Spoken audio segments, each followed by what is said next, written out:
was in for today's agenda and to also make us say Ernest Adade Atenase Kaisen 2 TV or Man FM Ash FM Nap Radio or Central Region Kencity Media no ono so adwene and say affiliate do bia say enkomodie ho Ernest akwaba enua Bokode adomara kwa Adentan constituency Adentan ehia na Adentan hu hia me chen bibia ntia na ye de Adentan na yeah and say Adentan ye orphan constituency na enema hodo a wo orphan constituency no eno bi na sometimes yeah na wo Adentan so nti e hon komodie no e affect Adentan ye dynamics no de akoye ninti no e na SSA Ubia or manage Adenta in terms of the political management, SSA Oti Adenta.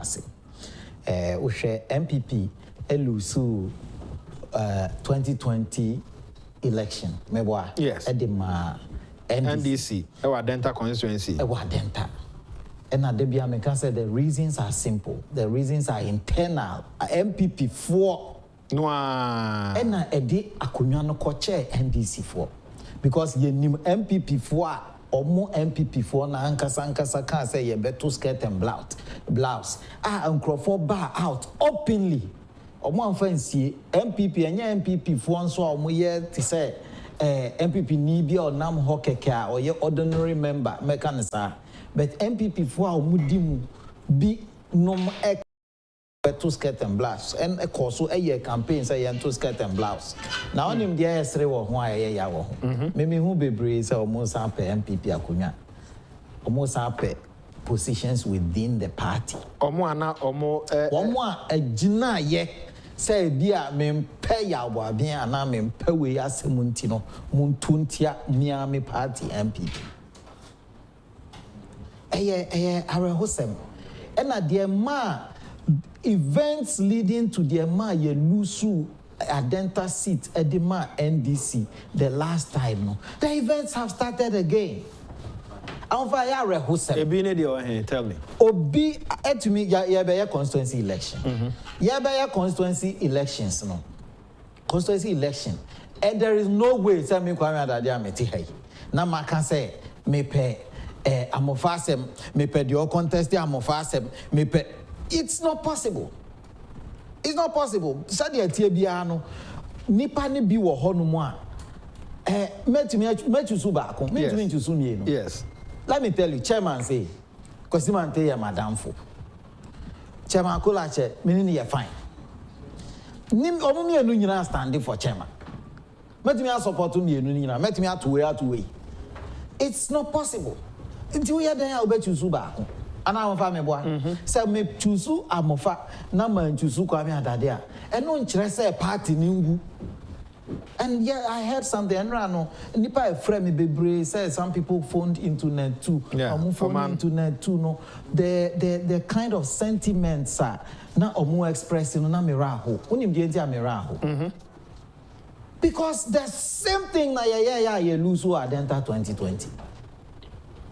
The same thing. Say you see obi a team A, team B. In fact, ya ballot anya sa.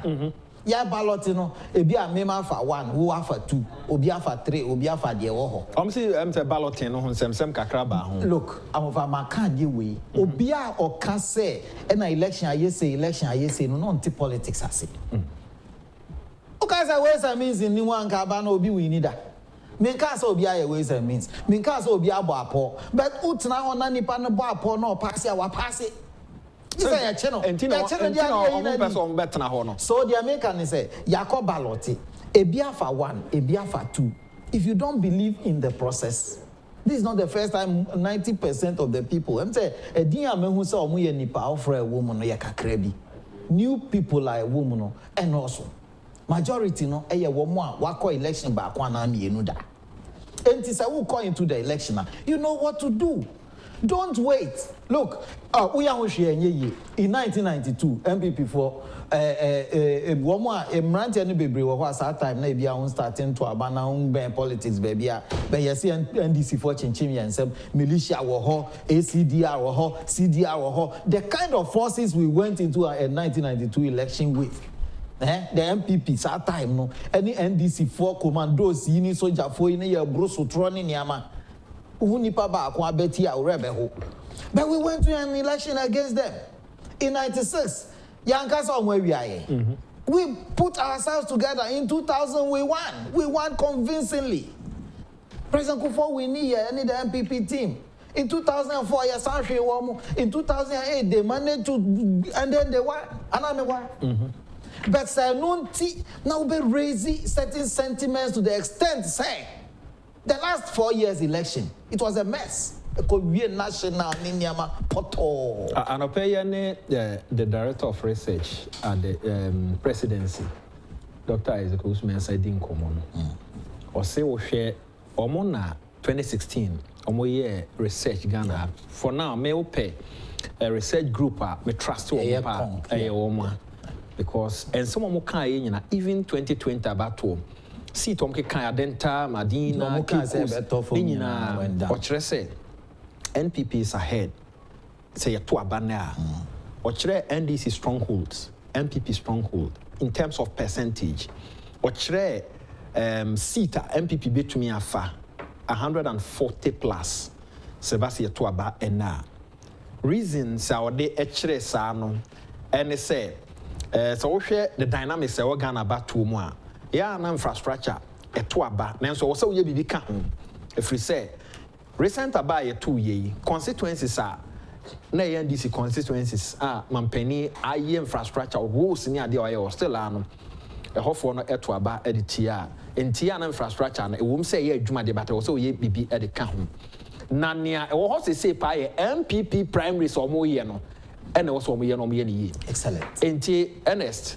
So be raise issue and if this will raise issue because when I raise issue anymore I do time I kotwa no one kwan now affecting now always NDC when near a MPP for none de home. Exactly. And I can say you be raising issues. Now, me can say ma obi an raising issues. I might have my own issues. You have your own issues.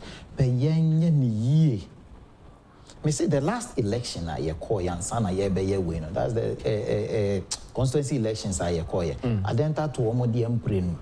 Now in between no, by the time I ye now ya say a form hot to the extent say. Our own people were ready to vote for the NDC, or even if they will not vote, or say, "Omuntu my NDC kura, omuntu otukura." Ballot ya seven rami bisa one of them. Ono nya one, basa we group no onka ho. Na bisa anse na yede na wo nya one. No say on the omu ye na aka ba ko ne dem. Na ono kokofa. Na nkrofo no ma di kan yi dada. Na ono kofa ne ba ko no.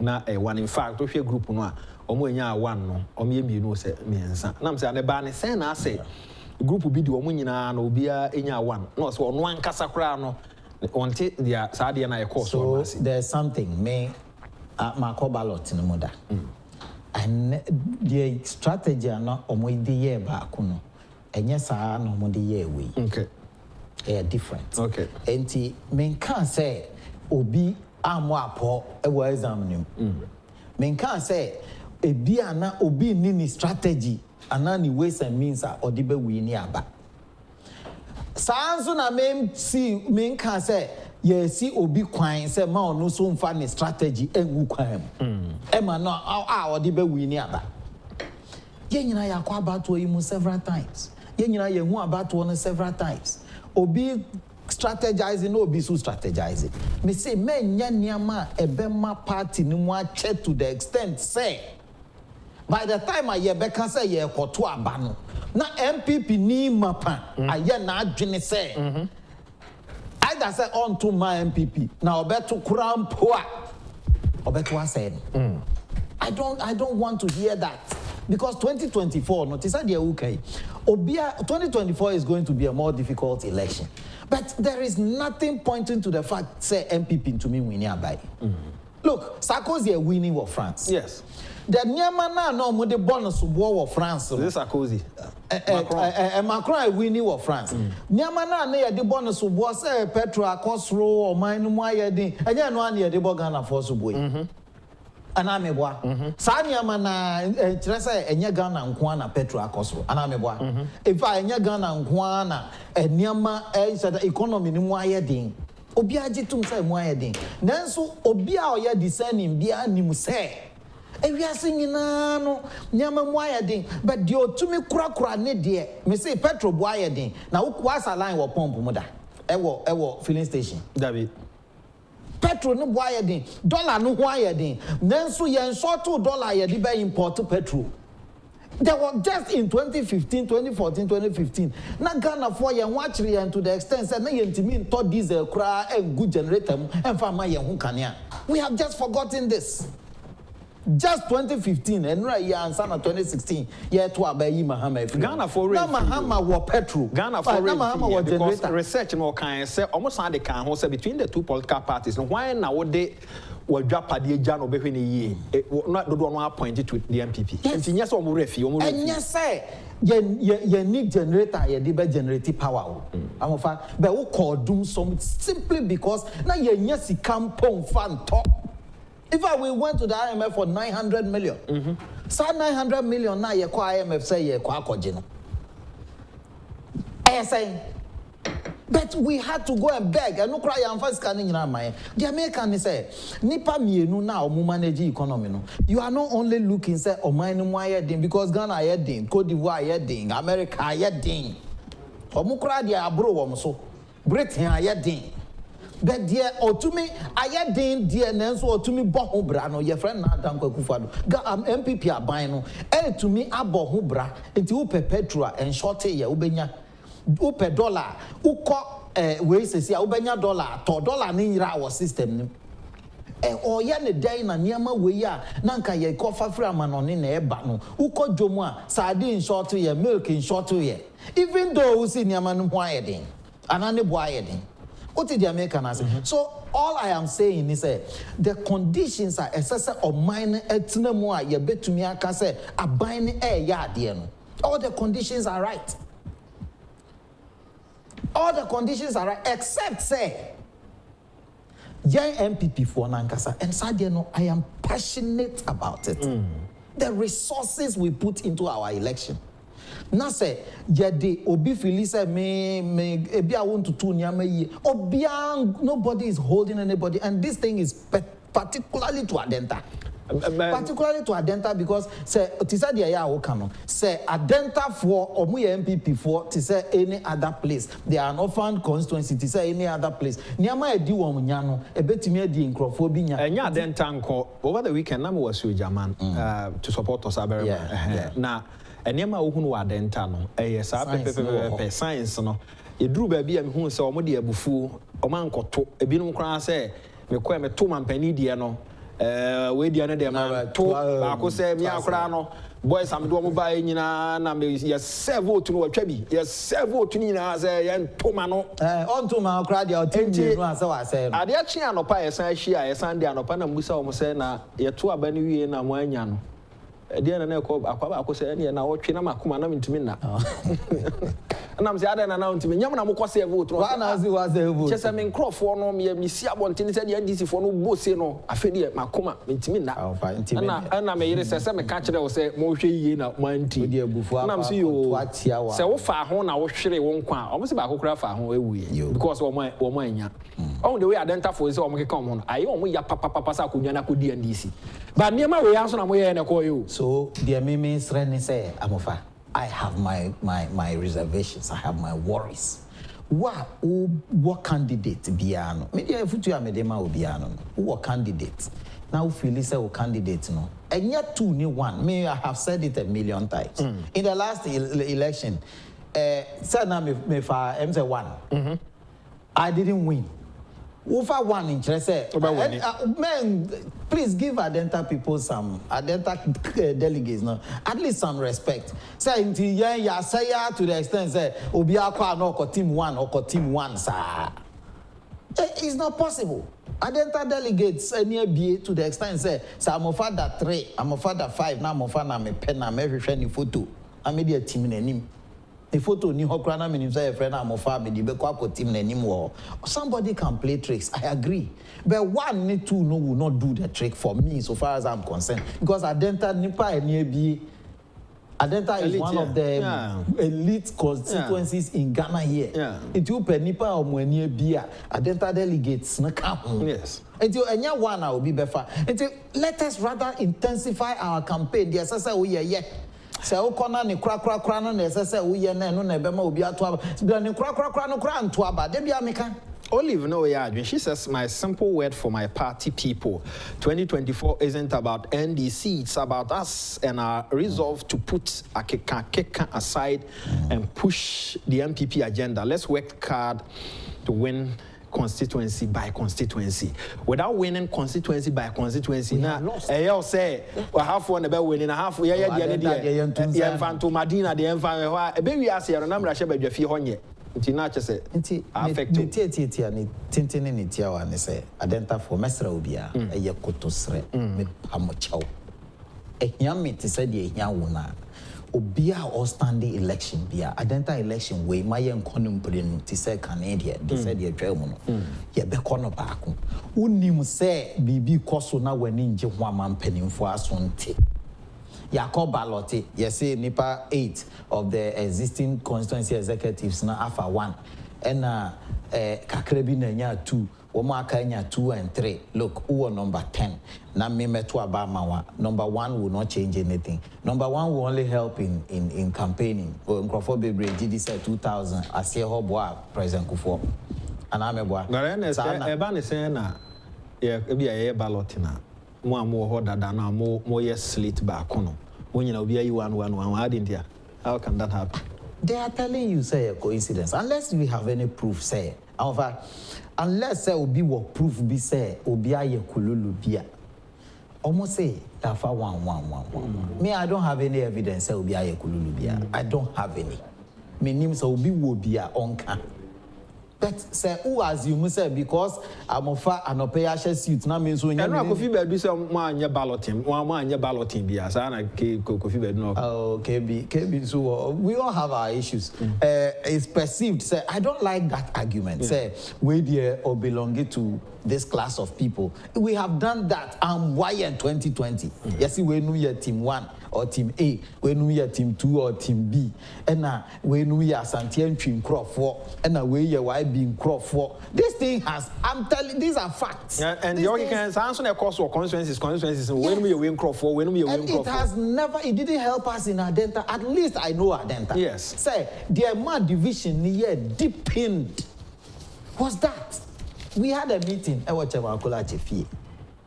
in the conversation, and it is said, say, unfortunately that day, when I was going up and down, it's not my dream said that ni speeches now for man so. But in the speeches, no, yes, you be can say, on to many group B near Juma, it's a Montuma group B. That thing also might have contributed to we losing 2020.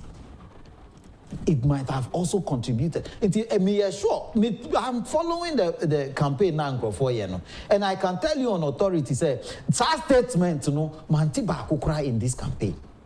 I remember very well say many penny ba kukasai. Na many penny ni kasai. He alluded to the fact say statements are etisa. Me kradi and now me call reference say Takrady Poly campaign in 2008. Now me call references say one statement from one defectee from the NDC to the MPP, one statement made us lose Cape Coast. I have said that thing a million times because at that time I was key in the campaign. One statement from one defectee, statement bakupe. By the time I hear free Takrady do Cape Coast, my campaign I say one statement. Because that time now Tamil's air company as and it wasn't flying in his hometown. Yes. Until that statement came. By the time I had 2 car, every western region drew central region. Now statement there. You do kind about assembly. Obi Tamils was pushing Agyapong and Cape Coasters were not vouching. So they were still with the MPP until somebody said, "Wait your yemi mian kasa." And nunti na mi free ha. I'm telling you, by the time we got so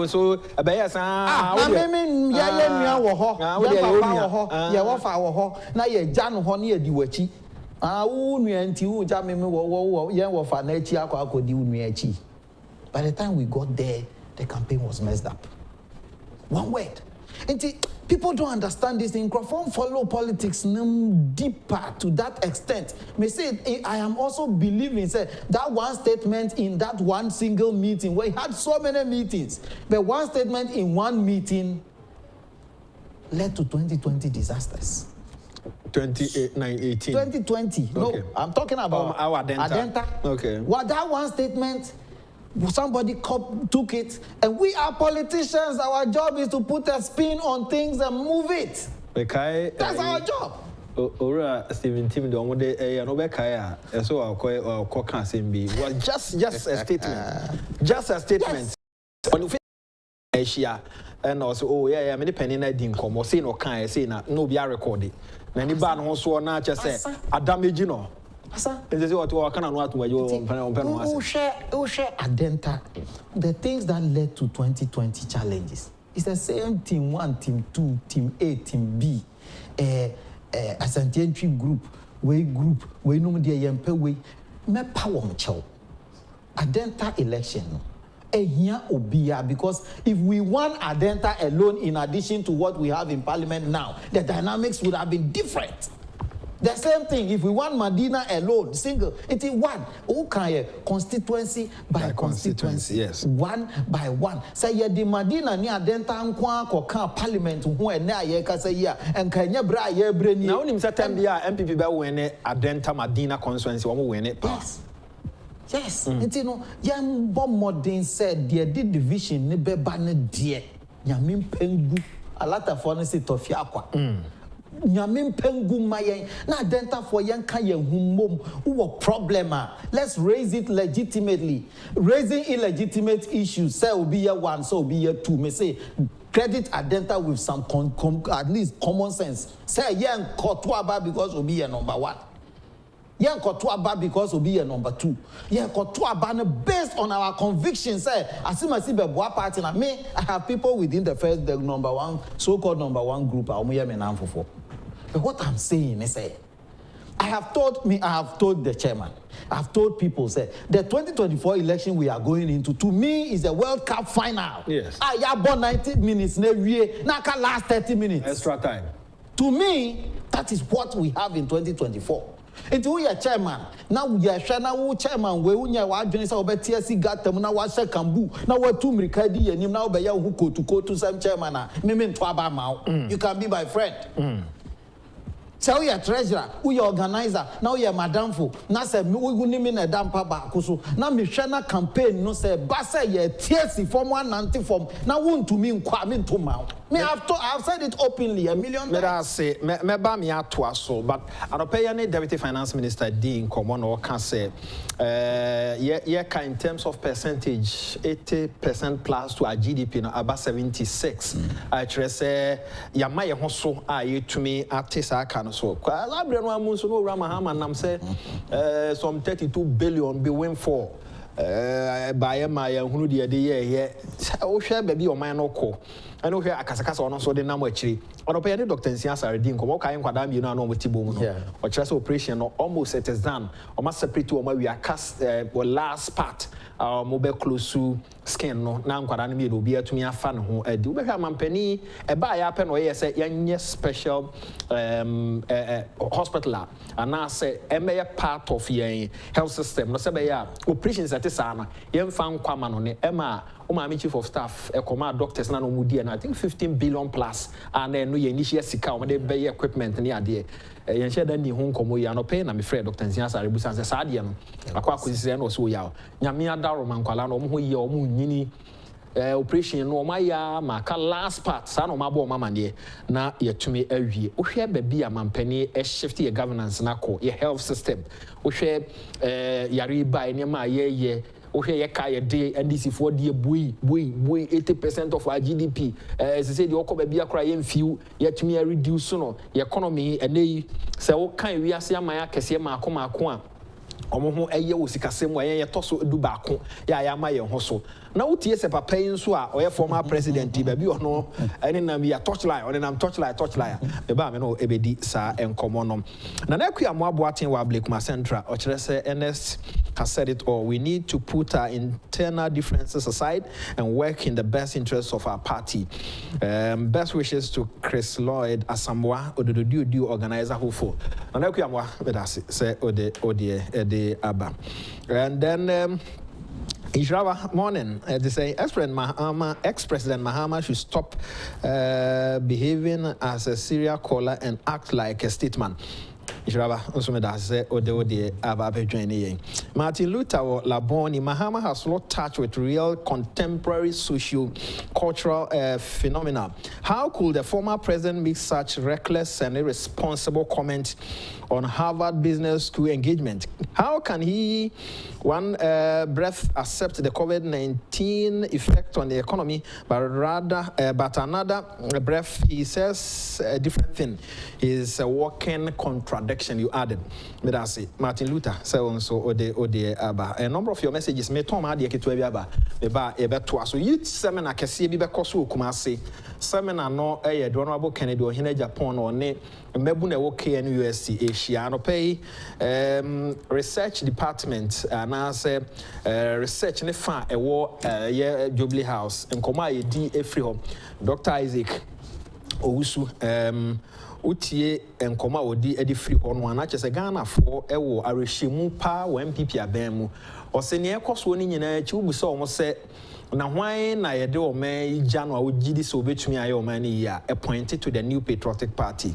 O hwe se de esi kro no a na hu behia se kasa kire no betumi atoaso na atoaso program here ebekoso no ebe nyamsem kakra ebe politics kakra ebe abrabom nkomo kakra sanse Honorable Kennedy Ohene Agyapong na Central Russia bedwan mu behwe a oduru ba bia mabunu wa ya on peso be amanyosem no organizers no the Honorable Brian Agyapong so atai na chi nti wo anya amanyosem no a Honorable Brian Agyapong be amanyosem me ka so be amanyosem no be mabunu atide nti e wo MPP aban tumi to aso dwuma de no be baso ewo Great Hawk NUST 29th of this month April 2022 tisha nson farmer men na ne be koso nyamsem de pastor runs for the being and obejinem ono first speaker abitifim rashe bedwani Honorable Brian Agyapong second speaker na fe main speaker no Honorable Kennedy Ohene Agyapong dwuma de ni nyina si otumfo osei tutu autosumi no enan eso asante man ewura edisha no nso ora kwesi wose ofuri Rockshore International Campaign CEO ono na special guest ebia we pese obedi mu nkomo kakra be busebusa ne ma hodo a ekoso 0244 851 572 0244 851 572 na ene omo eni nkomo yeguso a ye hwe konfanochi aban ya resabia munim se Honorable Ken edi enimu ama omo cancer treatment center no yetumi aboa mamfidie ne niam ahodo omo hia ho no etumi akọ enimu onte ya mebo amane se ye hwe na sa department no ya ekwepo omo ya ma omo mfidie ne niam ebetumi aboa ama omo adwumayo akoso ye kase ye kamu asem de akire wa ahomete na obi anso nimu a onim da cancer ebeba na brabo mu ntitu akakra ye omo number 0542869979 0542869979 di eka ho ye Kenneth Techi Agyapong and ye wo Oman FM flood victims account number ADB Madina branch Oman FM flood victims account number no 1131 yani bi no person mo etro 1131 for 05 etwaso na fe fa 534 1001 eka ho na oko ADB omo branch bia wo Ghana ha na wo ka Oman FM flood victims account so a se wonka account number de be pulu e de amount na sika wo no onso odi atum channel so fama me wo hia se unya phone foforo e bia de be che salai be won me to phones a chadofo fa oni chere Franco Trading Enterprise ho na Ghana ha e ka phone na wo mo e wona dodo pa efo oto a ye chewade enso e ka ho nya no nko air condition tabletop fridges afi smart TV brand in Franco okoyan outlet ni bia wonsa ebeka bi ya kai say wodi wani ebekire ye Roxy Cinema opposite e ho ne main office no e wa Adabraka your branches ahodo nso bebre ofra bibia be ye kama 0246 422 338 0246 422 338 yeguso a ye sim registration no mesre wa ba bia wo be ko se wo akoye sim registration no ma wo remfi wa address no ye de aban adaroma ye de atetare fi ho no tieniye enti mesrew se okọ o sim registration a remfi okoye o Ghana card our address na remfi sa ne ma no mienu nyina no ye de address no na eye ya no ahye no so e de ama me enti anya bi kura na wo de twa fato phone so wo number bia na chese kan ho se be ya ore emfi on saka o Ghana card we are *404# o follow instructions now ebeboa am to me I register some no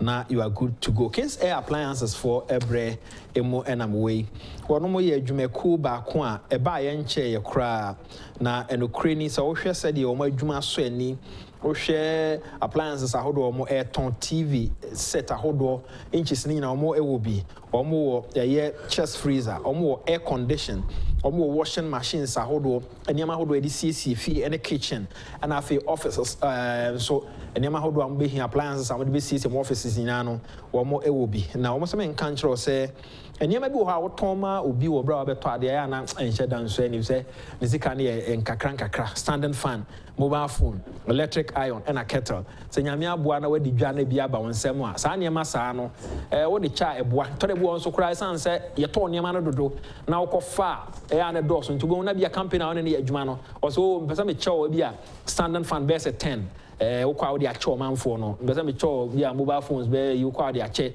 sa niema ni nyina wo ba wo nton ono nso wo de che entibra na ye nche obi frɛ 0200421004 0200421004 fan call for omo ben police station no barrier Beka Free Pipe Junction so nsa ebe kampoku ase Ablekuma Junction omo ben eye lorry station no nsa be kam nsa wamu mobile na afi total filling station no so okọ ha nsa ebe kam asase wa ya kai se market run market high court na chi eho pe nsa ebe kam Maori mfise techima na omo ho na wanchin so omo ewo miaye bebre ya na ode wani akere ho ama bibia atumi aye kama Ernest Adade yanku yanim nwanwa say yare mu nyina achi no ye ka na ahia ase ye ba hom oh ye nyina se obi a obeka say ye no nwanwa no ne ho be ye me nwanwa adintia on say yare ne ba ye no na do ka asem bi ama wiase aman nyina amampani akese nyina ewo wiase nyina ebo na baso se nipa nkwa ehia nti nipa nkwa na ye mbɔ ho ban esan se nipa free mu dia ye ntumi enkofa na ensan fa ne ma nanso economy ne dia ejigu se dan kurampo a ye be hu kwan a ye be fa so a ye de be pagya economy no asan e de aba enti no said ye tie biara no sasem na okan ye no obiase aman akese bebre enya ni mu awerehye mu ebo na baso enti time na economy ne go down no na ye wura na adan akufo-addo na ne botae kese pa ne se obema nipa enya nkwa enti yesi ye ni sika wo man no mu ayeden nanso e ba se ye be spray edwa schools hospitals airport baby biara esese ye spray na ebema covid no anu abrase no ye wura na adan akufo-addo ne na ban eyeye niama esese akande esese odi ba PPEs ni niama esa ase no na omo bo na subo but ewi ase no na ba mana broso hospitals yi ukwa sanitizers yi sa onimo bi oye adwuma wo hospitals ibia odi ebisa no sanitizer ye the mouth free all the other PPEs ye the mouth free obomo den say niama ye be ya covid na no be brase no obeye sesi ameni wo kasa yi de bia me kasa ye nam Ghana hat say the covid no mpo no eni hobio ana me boa ye niama ye de agu akwan mu abepem saabri no na ama me ne wo saabri kura ye T studio ya ye hwene ano ye nkata ye eduro ya esese ye di woyi aba mana bro so say baby a obefa bia obenya bi say a no pay ya na ye kan boosters yi hu asem ya wo aduro na nkasa ama booster anso aba ama wo mo ebe wo mana bro so say ye cha ama no ne fo no kura ti na do ba ya obeka say mask no kura no say enya nhye bi mo pa hye o pa jai because ye tumi aboyare ne ho bra wa ye eno awie because nipa no 1 million e bi de 500,000 e bi de a free mu no ko fa o mo ba enye ye but economy no ye say sika bebre no ye di economy na aba be si ho say ya no ye sha ase ye ho adwuma no e de na wa hu MPP sa na tie say ya in Ansana Rollins ebe free so no that Ghana's debt to GDP I think it was either 144 or 114 114%. Now a bro 100% na ma ayako 100 and plus %.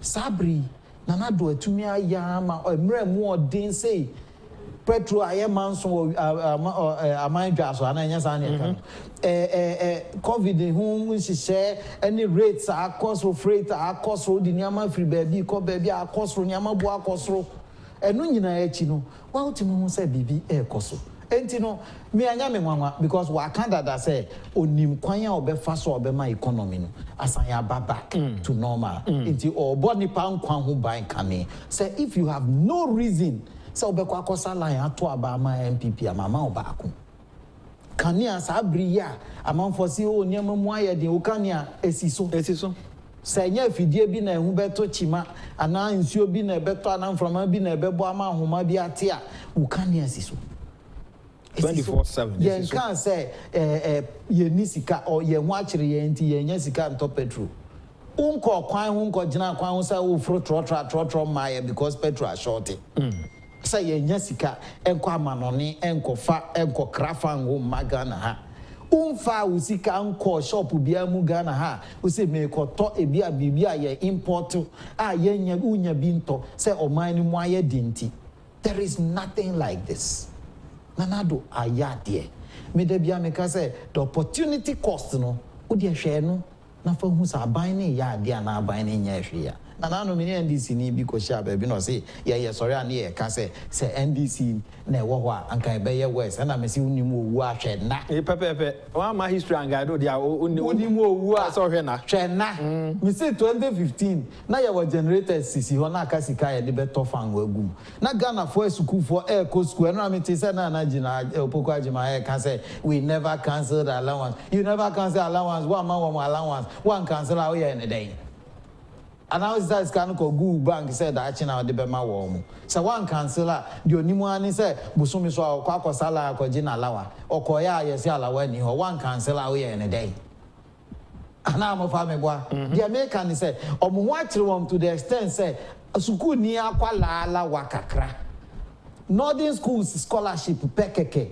Akwami Nkrumah na DC ho afa President Kufuor no nyina be famu abapem wo mahama wo pen so sa Northern scholarship no Haruna nya bi wo mahama wo nya bi sa Northern school scholarship no omu to school mu be 14 times under John Dramani Mahama sika ni ho de betu aka na nado kan free SHS go Ghana nyina no what is say ya to school mu because ya nya sika nto aduane dabi asemo America ni enti woni mu owu a hwena se sa covid mri sa mra fango boaye din a ya anka hit $100 sa bri ya fango no drew ho no na say Mahama no te so time aye $38 when to me anto onimu owu a hwena if you have no reason to stand up in America say the American Kosiani say MDC will never win election. MPP will have to lose the election. Ulusu dia ye mienu na ye ko. Nti ye ko race ye ko America. So wuti to dia minam kura mesan ho akwa ana mewa. Upulu muscle minam form kura meba besan ho akwa. Nti no say MPP for pulu muscle na NDC for afa. But obi o ye MPP ni dia ye constituency election wo hwe wo personal interest and say wo time obi nti and say wo mpa obi asem nti wo ko raise rabble rousing wo ko raise issues me say wo genuine issues say wo feel say wo evidence say obi awie mu a we ourselves, because we are bent on winning this election. Yeah, Ankasa yebe sorry etianipano. Me the president kra me sorry etiano. Yes. Because president we didn't need the I said, so making sure so be hand you over my MPP. And the president has always said this. Ono ne papers obenya aka ofa akofrana sa adano na odesha obi nsemo amana soya ebeye MPP ni. The president has said it. Ebeye MPP ni. It is a president are committed to this. Who MPP ni a usha umantria baby me mfa me fie nkam first. Usha adenta. Na se unim said niama wo be ye ma party ni nkon kanya to hofo. Na jai. And why nyina me say adenta nko akoka parliament ho anka nye bra ye bre. Na se madina so and obi so de so and obi so de so. But Crawford na ho kan say me mpa MP na se munti yantu ntia no. And na ye koto tia no. And a one winning, and obi so koto tia ne dia na obi de wan kokra, and obi de ote dae, and obi anko be campaign bi wan ye, and na de akosi ye ni. Wo sorry ana wo san bo parliamentarians na so bo. De akosi ane say mesre. Me de maka. De meka nyina next set yi so amabai. De meka akosi nyina ne say wo ye MPP ni na ye call into this election. Prepare 100%. Kai wonu say obi so nya apo a obebo.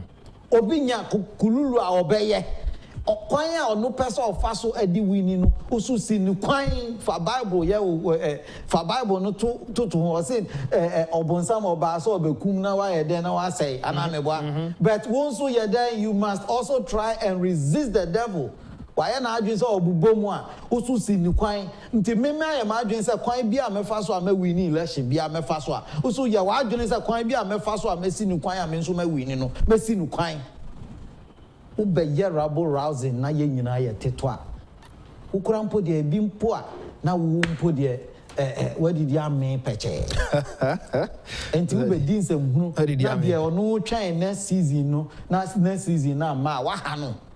So unim say unko untumi abato na menko bi. Audacious says tell Inshiraba to respect we the serial callers. Chomama cannot be part of us. Oh God say we'll be able to say serial caller. Hono one say serial caller no. Unti what is say me say so. And no fra o kan asem bia utumi fa hudi obi kura head abuna on tie de woka kura no di kagu no host no kura stop no kura no jagu no ko enya ni boni so the serial caller no advantage kakra bi enti say obi a otenti no we dey fa change Rainbow says about 50% of Ghanaians have benefited from Nanado's government, and if they should all vote, MPP will surely break the 8. Regards to how it comes in. Rainbow, na enye Ghana fo nyina na eto abadema MPP o. MPP fo no na eto aba edemo mo. Me ka we di akere se MPP fo nyina pia bonten so mo kwa akoto aba. MPP e ka mo so beto aba ya hwe margin o mo de ma NDC. I mean around 1 million votes. Na no die kura na me na me can students are ye through din so be kaya na nkwara na school on free SHS they more benefit ye koto aban so no mo fi. I mean obi wo tamale obi wa ha then na be koto aba dodo no was badly managed. Yes dodo no and still ano about 500,000 different votes presidency e de no and now the ba primary se hon sem mekoko so ne ade kura na still ano MPP say o manage ni year enka and the MPP e wa head just mo ye mo adwin say oh ade no ya bre MNDC for nto aso de ane on be grab no te say do man ya no mba nso a wani so be temo no ma so swan o man say do so de nya mempengu em say futuo ya ye de ma ye hu ya ye de benante the call from the constituency election to region na akọ national na akọ presidential say obi a wo pese wo stand bia na obi a wo support obi a bia no e say wo hu say e race obi wo ho no ma obi tumi consume steroids okononumu nura ebe mana ahwande a odi betu America na wini say ni wutiri ye na ni 3 ye na ya nche no a o wini a we wini Maradona de nensa ahye go de bia meka oya finance a magic hand empanimfo bi wo hono mu a omo ya mienu na omo agidin pa edi na omo agina nya papa na omo ya ye obo omo ya theory bi theory na adane ni tie butu later ye be find out omo aye popular Maradona de nensa na share go no dey popular. Why ball pa and so the man niji din pa the hand of God ana meboa enti me da bia me ka say obi a wodi wo ko sha election ni mu bia no ye wa adwene say me so me bo modern bia metumi de awini de ono all support no man enti ase say ye 50-50 ye mienu ye miensa na ye ko no ba ko pe na be wini wo a wo support obi unamfofo ye 9 omu nyina ko the same position unim say untumi support nipa 9 ni nyina adwembone e wo nipa trim ni say obeji we age wo kasa wie ya o say ne kra na waje uduru ho o say wo honorable we die wie sa ne kokromoti ni obi dia na ma me ka asre say me njo onua ganeu koso na standing election said the previous election standing youth organizer man adam for pana okote say or support Shaibu ni opponent no na agora support no for phone no from say oh na mo fa say udi anka me ne wa na mo fa say obi be ya me sa na ye wa say my friend there na okay nyama na yemi no upe me vote na upe me support upe support na odi choose upe vote na choose o say me pe vote na say ma me fa support no ma no na me fa vote no ma we the truth is the guy voted for him. Yes. That was the truth. The guy voted for him. Yes. What decided? I didn't, you know, met me as support rock over be a minute echo. But met me vote in Swama. And it happens. The dinati or Kosian and Namfu Force was a Simasina echo, media away. Or Modisa, and Capracubisa says 16. I mean, Obisa 16 no. A chance and the expectation was higher. Yeah, it was higher. Say no, I can't say about 2 no dozo. No any person and yeah, any person on you mo na mo ko so mo di na chi. Land Cruiser no ti o mo titim bebre ni nyina. Say na yeah, check 16. Ti do obisa o dan ni hu ko obisa 16 ana. What the American? So the election has its own dynamics. Ma obia emfa ono ne how be embegu party ni nyina ni mo ase mesre na so conclude mami bia mesre MPP fo nyina e wo Ghana ha constituency bia say this weekend the majority to aba voting ni bebre akoso a ende akaka kra bia ye bawie obi a wo mu bia no de wo beye bia e begu party na ni mo ase mesre wo wa dawroma if enu free ho na say ya no ye wo constituencies bia ye wini ye betumi wini ni easy. Nenso no ye da form ye wo parliament anka there are seats at said the amofaka no pay ye betumi wini nenso obi bia wo be ye wasem bia wo be kan wanamu bia wo betu be ma ye lose suicide election is our seat no ti mesre obi amfa ne honjim obi a said ye be kwa kosi bia no ye eno ano no amofa wini a wa wini mi wini a ma wini na ye nyina ye nkanko ye nim na election we there me catch obi a say we will win this election in 2024 adenta for on so on say me twa to ho adenta media the American na say adenta the ma dwelling of mesre say ye team B say ye team 1 say ye team A bia ni ho afi me area ho nyina no I say I made a few calls I may invite you bia bafie before the election me kakra me wono me ka kire o munyina be wo mo ametumi anante o mo so me ye na mesre I have tried so bi nipa ba akukura be hu se me ma ba atumanum tu se me support we ana me support bia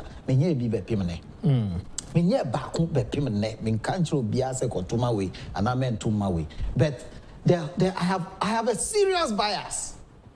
Ghana stand the election you must stand the election. These are people who are next to me, many omunante. But around many omwechinko baby. There's a good reason. I also have my small constituency anameboa. Say me pa, me enko ye first one na a divided ye no. I decided not to do that. Na ye nyina ye enko. Se obi a onim me opema asem no nim se o kwame Adade nkrofo nie onu nti me koto ama wo mo I will support that 100%.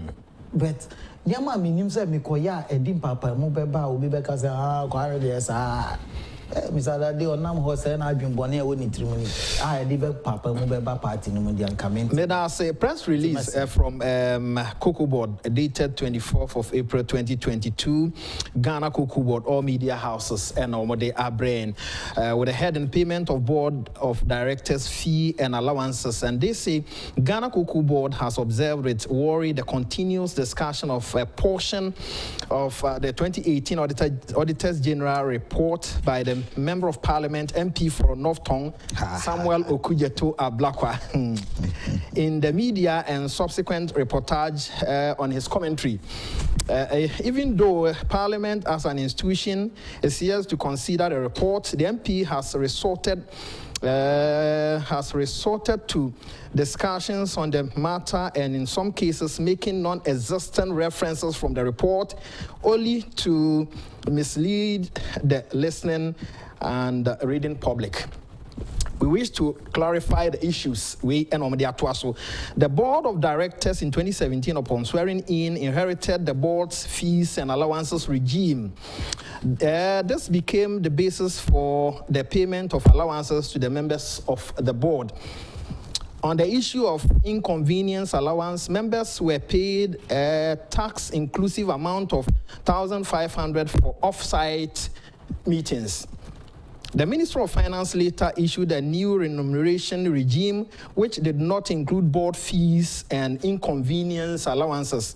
Cocoa Board, in compliance with the new regime, has since stopped the payment of board fees and inconvenience allowances. We shall continue to comply with the board's remuneration regime as directed by the Ministry of Finance, signed by management. Aban sesa bia ne obeba beto no oto aso enti aban sesa e omo bae no e kwan no mo fa so tua board for ka ne ho no ene na omo e to aso. In fact offside na che se omo free aha etu kwan a no mo ko ye meeting a pe 1,500 ena na ye tua mo a eno kra ye so tax. So I don't know Okuja to say in the president or Kokan or Beka. Auditor General's report is about Bontian. I was say a core public accounts committee, normal scrutinize a shim, a busamunsem, a freco board for non church and Sembi or Montiasim. Okuya to say Parliament Ukrainian here, but on one fafa and o 2 foot through Edigum, or 2 foot through Edigum. Cocoa board for say, as I'm not papa no kekano, and yano cre, as you said, they are no 2 foot through gum, the sapepe, and a day or ye. Openi, but that's so by. So, Medas, I mean, and count. Body, do I got to be swana. You see, Agyapong, Adade, or the focal quabwa, you focus, questioning Randisafo, and I fear Jano. Meeting Edia, and for watching a may advance and a pay a crown.